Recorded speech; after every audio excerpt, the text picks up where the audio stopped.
ایک بہت ہی عجیب واقعہ ہمیں یاد آیا، وہ جو میں نے کہا تھا نا، اللہ والوں کے پاس جانا اور اپنی زندگی کی اصلاح کرنا اور اس کی فکر کرنا، یہ صرف نرے دیکھنے والے اعمال میں لگنے سے بھی آگے کی چیز ہے۔ امام راضی رحمۃ اللہ علیہ کا یہ واقعہ ابھی یاد آیا مجھے۔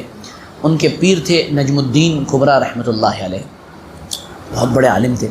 تو یہ اپنے پیر کی خانقاہ میں پہنچ گئے۔ جب وہاں پہنچے تو ہمارے جو خادم ہوتے ہیں نا وہ ایک کہاوت مشہور ہے، چائے سے زیادہ کیتلی گرم ہوتی ہے۔ خادم بڑا ٹیڑھا ہوتا ہے، کسی کا بھی خادم بہت ٹیڑھا ہوگا، یہ بڑا میٹر ہے۔ خادم ہی حضرت جی بن جاتے ہیں۔ میں بہت پہلے کی بات بتا رہا ہوں، ایک مرتبہ حضرت مولانا قمرالزمان صاحب آ گیا، یہ بات بھی ہے 2003 کی۔ میں ان کے پاس پہنچا تو وہ اعتکاف میں تھے کنتھاریا میں۔ تو میں پہنچا، میں نے کہا السلام علیکم ورحمۃ اللہ۔ خادم صاحب سے کہا، وہ عالم تھے، تو میں نے کہا کہ بھائی مجھے مولانا سے ملاقات کرنی ہے۔ نہیں، اس وقت ملاقات نہیں ہوگی۔ بہت اچھی بات۔ میں نے کہا اچھا ایک آپ چھوٹا سا کام کر دیں گے ہمارا؟ میں نے کہا ہم بہت دور سے آئے ہیں، ہماری جماعت ہے یہاں پر، ہم ملنے آئے تھے مولانا سے، آپ ہمارا ایک کام کر دیں۔ تو وہ بہت ٹیڑھا تھا، ہاں کیا بات ہے؟ میں نے کہا آپ ان سے جا کے ایک بات کہہ دیں کہ فیروز آباد سے محمد احسن کا بیٹا آیا ہے، بس اتنا سے کہہ دیں، پھر اگر وہ بلا لیں گے ٹھیک، نہیں تو ہم چلے جائیں گے، ہمیں جانا ہے، دور جانا ہے۔ اب وہ بہرحال اللہ کو ملوانا تھا، تو وہ بیچارے کسی طرح اٹھ گئے، اٹھ کے اندر گئے۔ انہوں نے مولانا کے پاس جا کے عرض کیا ہوگا، تو مولانا نے فوراً بلا لیا اندر، اور کم سے کم آدھا پون گھنٹہ مولانا نے بیٹھا کے رکھا، بیٹھو، یہ کہاں آئے تھے، کیسے آئے تھے، کیا ہوا تھا، میں نے سب بتایا۔ کہ اب سنو مجلس میں شریک ہو کے جانا، تو میں نے کہا جی انشاءاللہ بہتر ہے۔ پھر مجلس میں بھی شریک ہوئے، تو وہ چائے سے زیادہ کیتلی گرم ہوتی ہے، یہ ہمیشہ یاد رکھیں۔ خیر، امام راضی رحمۃ اللہ علیہ پہنچے خانقاہ میں۔ جب وہاں پہنچ گئے تو کسی سے کہا ہوگا کہ بھائی میں یہاں آیا ہوں، ذرا مجھے حضرت سے ملا ہے، کوئی ملاقات نہیں۔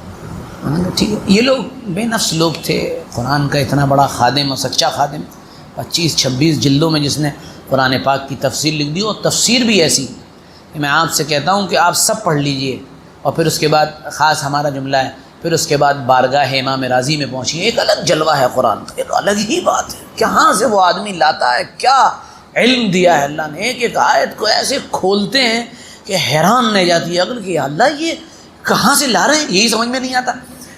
تو انہوں نے کہا اچھا ٹھیک ہے بھائی، ٹھہرنے کی جگہ بتا دو۔ ارے کہیں چلے جاؤ۔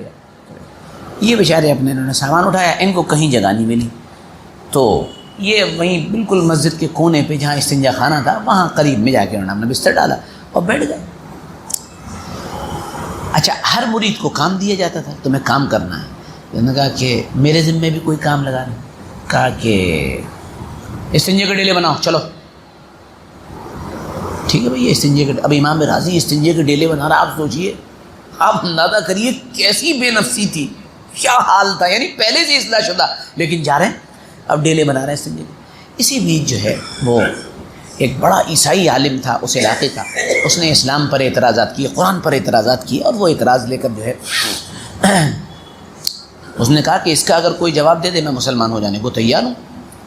وہ اعتراض وہ آدمی لے کر ایک آدمی مسلمان نجم الدین کبریٰ رحمۃ اللہ علیہ کے یہاں پہنچا کہ حضرت یہ اعتراضات ہیں اسلام پر، اور ایک عیسائی عالم نے کی ہیں، اور وہ کہتا ہے جو اس کا جواب دے دے میں مسلمان ہو جاؤں۔ تو نجم الدین کبریٰ رحمۃ اللہ علیہ نے فرمایا کہ بھائی اس کا جواب تو امام راضی دے سکتے ہیں، اس کو امام راضی کے پاس لے کر جاؤ۔ اب وہ امام راضی کی تلاش میں پہنچے شہر میں۔ اب ہاں امام راضی کہاں، وہ تو استنجے کے ڈیلے بنا رہے ہیں بیچارے وہاں بیٹھ کے، تو نے تو انہیں استنجے کے ڈیلے پہ لگا دیا ہے، وہ استنجے کے ڈیلے بنا رہے ہیں، یہ لے کے چلے گئے۔ اب ڈھونڈا امام راضی کو، تو لوگوں نے کہا کہ وہ حضرت تو کہیں تشریف لے گئے۔ اچھا، وہ بڑا پریشان، وہ خادم دوبارہ وہ ہاتھ میں کاغذ لے کے آ رہا ہے۔ امام راضی رحمۃ اللہ علیہ کی نظر اتفاق سے کاغذ پڑ گئی، تو انہوں نے ویسے پوچھ لیا، ارے بھائی کیسے پریشان ہو، یہاں تو آؤ، سنو بس کیا بات ہے۔ میں کہا ارے یار چپ رہو، کام کرو اپنا، کام میں ڈیلے بناؤ، ایک تو میں پریشان ہوں اور تم یہ اور پوچھ رہے، چلو بڑا۔ میں نے کہا آپ مجھے کاغذ تو دکھائیں، کیا بات ہے، کیوں پریشان؟ تو اس نے غصے میں کہا، ارے میں امام راضی کو ڈھونڈتا ہوا پھر رہا ہوں، اس میں کچھ سوالات ہیں ایک عیسائی عالم نے کیے ہیں، اور کہا ہے جو اس کا جواب دے دے گا میں مسلمان ہو جاؤں گا۔ تم کیا کرو گے اس کو دیکھ کے، بیوقوف ہو پورے، کیا ٹائم برباد کر رہے ہو؟ تو اب انہوں نے اب بھی نہیں کہا ارے امام راضی تو میں ہوں یار کہاں جا رہے ہیں. انہوں نے کہا آپ قلم لے آئیے. انہوں نے کہا لو قلم لے آئیے. اب کہہ رہے ہیں تم کیا کرو گے؟ کہ آپ قلم تو لے آئیں, قلم و دوات لائیں. قلم و دوات لائے. امام راضی رحمۃ اللہ نے 3 سطر لکھی اور 3 سطر لکھ کر کہا کہ اسے لے جائیے. جواب ہو گیا. وہ لے کے اندر پہنچا. اب جب اندر پہنچا تو نجم الدین کبریٰ رحمۃ اللہ نے کہا اچھا امام راضی مل گئے تھے؟ کہ نہیں حضرت امام راضی تو نہیں ملے. کہنے پھر؟ کہ نہیں یہ جواب تو ایک کس نے لکھا ہے یہ جواب؟ یہ رائٹنگ تو امام راضی کی ہے. انہوں نے کہا کہہ رہے حضرت وہ امام راضی کی نہیں, وہ ایک آدمی تھا, وہ آیا تھا تو وہ آپ سے ملاقات کے لیے بھی کہہ رہا تھا, تو آپ مصروف تھے تو ہم نے اس کو کسی کام میں لگا دیا. تو کیا کر رہے ہیں؟ کہ ہم نے استنجے کے ڈیلے بنانے میں لگا دیا ہے. کہنا استغفر اللہ لا حول ولا قوت الا باللہ. ارے اللہ کے بندے وہ امام راضی ہیں. اب جب اس نے نام سنا, ان کا نام تو بھائی ڈنکا بجا ہوا تھا. اب حضرت نجم الدین کبریٰ رحمۃ اللہ علیہ نکل کے آئے اور لے کے آئے, بیوقوف ہو تم, نادان ہو, کیا کیا ہو, جلدی سے آئے, السلام علیکم, اور گلے لگائے. بہرحال عالم تھے, علم کی ایک شان ہوتی ہے. کہنے ارے حضرت آپ, ارے مولانا آپ یہاں, کہنا حضرت میں تو اپنی اصلاح کے لیے آیا. ارے آئیے آئیے, اور پھر اندر لے کر گئے اور اندر اعزاز و اکرام کے ساتھ رکھا اور لحاظ اور خیال کیا. تو اب آپ سوچیے اس واقعے سے, اور میں بھی سوچوں, میں کوئی آپ کے لیے نہیں کہہ رہا ہوں, میں اپنے لیے بھی کہہ رہا ہوں. یہ اتنے مٹے ہوئے تھے, اتنا مٹا چکے تھے, پھر بھی پڑے ہوئے تھے. یہ ہے اصل غور کرنے کی بات. یعنی ختم کر دیا تھا اور پھر بھی پڑے ہوئے تھے.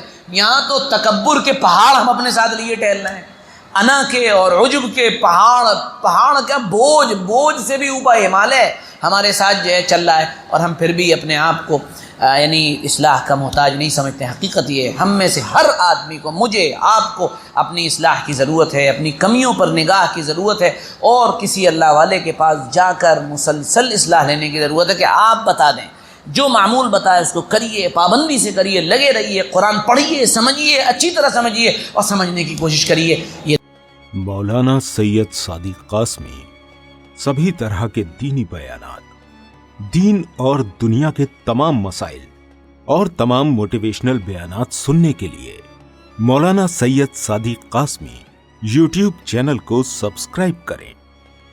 مولانا کے بیانات کو باقاعدگی سے حاصل کرنے کے لیے نوٹیفیکیشن بیل پہ کلک کرنا بالکل مت بھولیے گا.